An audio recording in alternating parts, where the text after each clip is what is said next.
Vous voulez vous lancer en tant que micro-entrepreneur? Voici 10 avantages et inconvénients de se lancer directement en tant que micro-entrepreneur indépendant. C'est vrai, vivre de sa passion sur le papier, c'est quelque chose de génial. Vous n'avez pas de patron, c'est à vous de vous fixer votre emploi du temps et de gérer vous-même votre clientèle. Forcément, le salaire n'est pas fixe, on va pouvoir avoir des grosses variables si jamais, évidemment, on réussit dans le régime de la micro-entreprise. Mais bref, on va passer aux 10 avantages et inconvénients. Le premier, c'est vivre de sa passion. Il y a une étude qui a montré que 1 Français sur 2 envisageait une reconversion professionnelle. Pourquoi? Parce qu'au bout d'un moment, en fait, quand on travaille de manière récurrente, régulière dans un même travail, on se lasse. Et le statut de micro-entrepreneur est perçu par beaucoup de personnes comme un statut béni, puisqu'il permet de se lancer à son compte sans prendre énormément de risques. Et oui, la micro-entreprise, c'est 0 € pour la création. Et l'avantage, c'est que vous pouvez créer une micro-entreprise en étant même salarié. Donc pour le coup, ça vous permet vraiment de faire un test de votre projet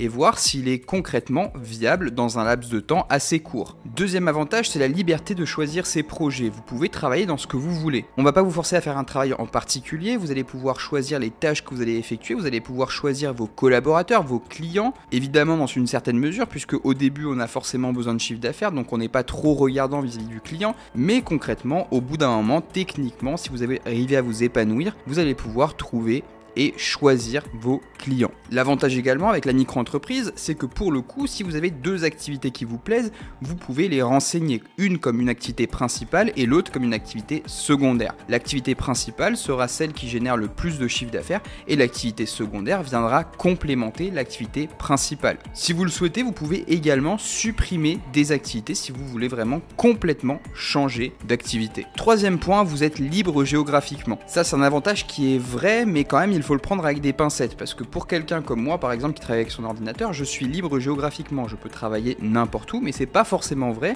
pour, par exemple, un jardinier, puisqu'il doit se faire une clientèle et une renommée dans un territoire donné. Pour le coup, s'il part dans une autre région, il perdra sa clientèle a fortiori, donc il devra repartir à zéro. C'est pas forcément le meilleur calcul pour lui. Mais pour tous ceux qui vont œuvrer dans le domaine du digital, par exemple les graphistes, les designers, les copywriters, les créateurs de sites internet, c'est une vérité qui est réelle. Ils sont libres géographiquement, donc ça veut dire que s'ils veulent partir en Thaïlande pour travailler directement là-bas en télétravail, ils peuvent totalement le faire, puisque l'acquisition des clients se fait sur des sites, se fait via les réseaux sociaux et est complètement dématérialisée. Quatrième avantage, c'est de choisir également ses horaires. Vous pouvez choisir de travailler quand vous voulez, où vous voulez. Ça veut dire que vous allez pouvoir concilier votre activité professionnelle avec votre vie familiale. Parfois, c'est un petit peu compliqué, si on a des enfants, etc., d'aller les chercher à l'école et de concilier vie familiale avec vie professionnelle. Là, avec la micro-entreprise, c'est vous qui définissez vos horaires et vous pouvez décider de ne pas travailler le matin mais de travailler tard le soir ou inversement. De même, si vous avez envie d'aménager votre journée de manière plus productive, c'est-à-dire par exemple travailler le matin, faire une grande pause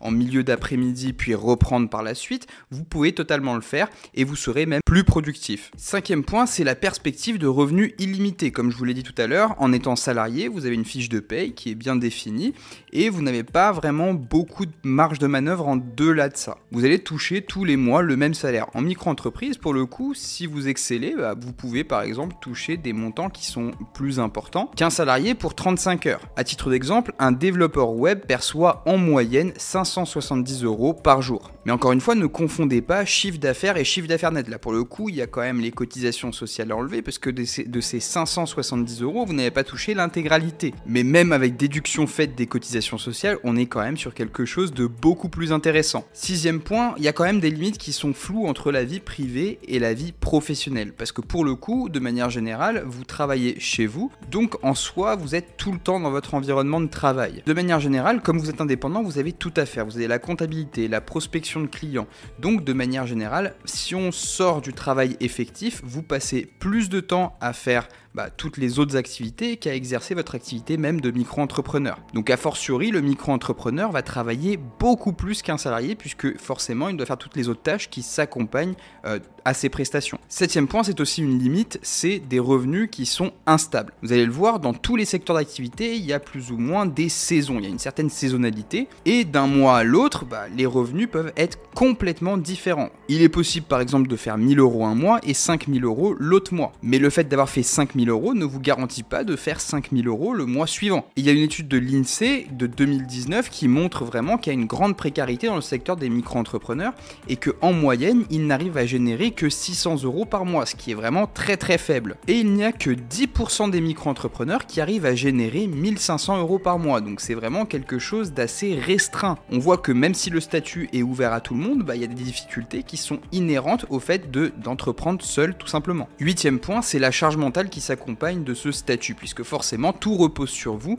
vous devez faire avancer votre entreprise et vous n'avez personne pour vous épauler. Vous n'êtes pas en société, vous êtes la micro-entreprise puisque vous entreprenez en nom propre. Donc pour le coup, tout repose sur vous. Ce qui induit évidemment que vous êtes constamment stressé, que vous êtes vraiment tout le temps préoccupé par la suite et que vous n'avez pas de perspective stable de ce qui va se passer le mois qui suit. Et énormément de difficultés à trouver un crédit. Il arrive un moment où vous voulez obtenir une résidence principale et vous vous rendez à la banque pour contracter un crédit. La banque n'aime pas beaucoup les indépendants parce que forcément, ils ne sont pas solvables ou peu solvables. Et quand vous êtes micro-entrepreneur, c'est extrêmement difficile non seulement d'acheter mais également de louer un logement. Les banques de manière générale vont vous regarder la stabilité de votre chiffre d'affaires sur 2 à 3 années consécutives.